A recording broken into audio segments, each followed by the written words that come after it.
Hello and welcome again to Understanding American Government. Today we're going to talk about political parties. First of all, what is a political party? It's basically a group of people that agree about most things.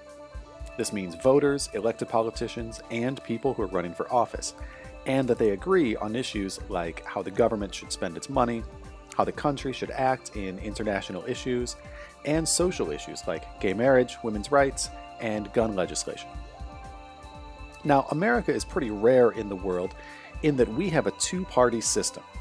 This basically means that even though there are a lot of minor parties, there are really only two that have a chance of winning any election. How did we end up with only two viable parties while countries like Germany have 5 or more? It's because our elections are winner-take-all elections. In other words, when we have a vote for a senator, that vote only produces one senator, and it is the one who had the most votes. Some other countries will create several senators in each area based on the number of votes that each party gets. In those cases, even a minor party might end up with one winner. But in our system, it's really only the major parties that have a chance. Our major parties are the Democratic Party and the Republican Party, and they both have other names. Democrats are sometimes called liberals or left-wing. The Democrats have usually represented the lower economic class. They favor lower taxes on the lower and middle class and higher taxes on the wealthy. Democrats stand out in saying that government should spend its money to help people with things like minimum wage, unemployment, and Social Security, issues that would make the government more involved in people's lives. Democrats also tend to favor equal rights, including women's rights, gay marriage rights, and issues of race. Our other major party is the Republican Party, also called conservatives or right-wing. The Republican Party has traditionally represented the wealthy. The Republican Party is generally against a minimum wage, and it wants to reduce all taxes. This is because the Republican Party thinks that the government should not get involved to help individuals' lives. This should be the responsibility of each individual. However, the Republican Party tends to be in favor of laws controlling gay marriage, voting rights, and abortion, while opposing limits on gun ownership. There have also been a lot of smaller parties over the years, which are often referred to as third parties, since they're not one of the two big ones. Some, like the American Independent Party and the Prohibition Party, you've probably never heard of because they had a very small impact on the country. But some minor parties have had quite an impact. The Progressive Party was a significant force at the end of the 1800s, and recently, both Ross Perot in 1992 and Ralph Nader in 2000 have had a serious impact on the presidential election. But what seems to happen is that anyone who votes for one of these third-party candidates would have voted for a major candidate. Since they didn't vote for their favorite major candidate, that candidate is less likely to win. So, many people don't want to help their least favorite candidate by voting for a minor party who's not going to win anyway. This makes it hard for minor parties to raise money and become more serious contenders. Because we have only two major parties, both parties have to be pretty moderate, meaning not too extreme in their views. This leads to both parties being a pretty big tent, meaning that their views are pretty broad and a lot of people will agree with them. Most Republicans are center-right, and most Democrats are center-left, though of course there are some radical conservatives and some radical liberals. These differences within each party help to fragment parties. This means that the party doesn't act as one system. Instead, the president may find that members of his own party disagree with him on certain issues. Partially, this is because each member of Congress actually represents a small population, a small chunk of the country. If that small section of the country is extremely liberal, then their representative in Congress will probably be pretty liberal, maybe more liberal than the president. Both major parties are very well organized, and the job of their organization at the national, state, or local level is all the same: help to raise money and to find and promote candidates for office. Now, the Founding Fathers did not like the idea of political parties. They hoped that those running the nation would always just agree on pretty much everything. Clearly, that didn't work, and as early as 1796, parties were important in deciding the presidency. This is when Thomas Jefferson lost the election to John Adams, in part because Adams had the Federalist Party behind him. Jefferson learned his lesson organized his own party, the Jeffersonians, and won the presidency in 1800. Just a few years later, Andrew Jackson extended the idea of the political party to include the regular voter. His opponents hated this idea, mostly because they lost. Political parties were here to stay and became more and more powerful. They grew in power until they were called political machines, which was a well-organized party structure that controlled a lot of voters. These machines were based on the captains really getting to know small areas of a city and helping out those residents whenever possible. In exchange, these voters all voted the way that their captain told them to.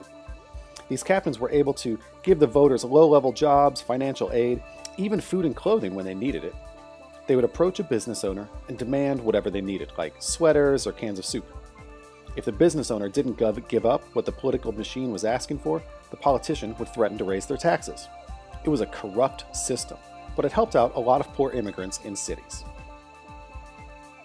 Like we saw before, parties used to give job assistance and welfare aid, but the government started welfare programs in the 1920s and 30s that took that job away from the political machines. The election reforms made it harder for political parties to control the way their members voted and harder for them to hand out jobs to their members due to the merit system. Also, parties used to be the main way that voters got political information. Obviously, that's no longer the case. We have new technologies like radio, newspapers, and even the internet to do that. And parties aren't as important in campaigns as they used to be. Many independent groups, usually called interest groups, play a great role in campaigning and paying for campaigns. For all these reasons, parties are just not as important in American politics as they used to be. After these changes, people changed the way they thought about political parties. Many people became less committed to their party in what is called de-alignment. No longer was the political party so important to them. This led to many people in recent decades describing themselves as independent voters, meaning that they don't attach themselves to either major party. Now, often this really means that the independent voter disagrees with a major party on only one issue, so they're really not that independent. They may also split their voting ticket, meaning that they cast some votes for Democratic candidates and some for Republican candidates. Split ticket voting is on the rise since 1960, but there's no really clear pattern. As political parties saw that they were losing importance after the golden age of the early 1900s, they saw this and they changed to stay relevant. Parties have changed the way that they communicate, and still they play a role in nominating candidates. But the greatest role of the party is in Congress. The majority party in Congress, whichever party has the most members, has a lot of advantages. In the last 2 decades, there has been an increasing pressure on members of Congress to vote with their party. After the election of Bush in 2000, there was a major push by the Republican Party to unify in Congress and to become more conservative. The party used a lot of ways to pressure its members into joining behind the conservative party ideas. And in response to this, the Democratic Party also came together and began to vote as one. This sharp division between the parties in Congress is called partisan politics. And most voters say they would prefer a Congress where members work with each other. Though right now the parties are roughly balanced in power, there have been a number of times in history when one party has had more support than the other. A realignment is when a party loses a lot of supporters to the other party. There was a major realignment in the 1930s when the Republican Party lost many supporters to the Democratic Party. This lasted until the 1970s, when party power began to even out. The Democratic Party controlled Congress until the 1990s, though many presidents were still a Republican. The parties became balanced because of minor realignments, small groups of voters switching from one party to the other. After Democratic support of the Civil Rights Movement in the 1960s, many Southern white voters switched parties. Many Northern blue-collar workers, like factory workers and construction workers, left the Democrats when the party stopped focusing on economic issues.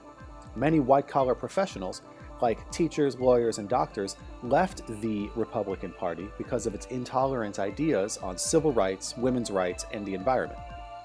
But more regular churchgoers became Republicans, and church attendance is now the single best indicator of a person's party choice.